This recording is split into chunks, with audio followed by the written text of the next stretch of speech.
আজকে করছি মহারানী ভেটকি। ভেটকি মাছটা হালকা করে ভেজে নিয়েছি। ভেটকি মাছ এত নরম না, ভেঙে যায়। মশলায় লাগছে হচ্ছে রসুন, টমেটো,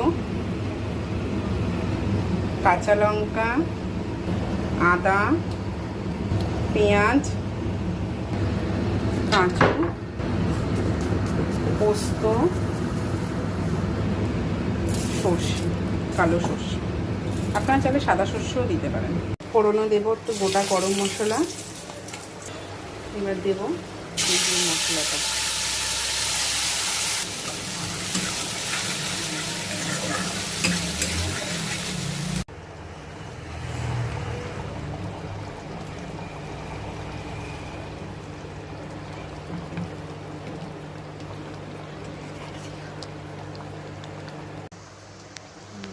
ঠিক আছে, দেখো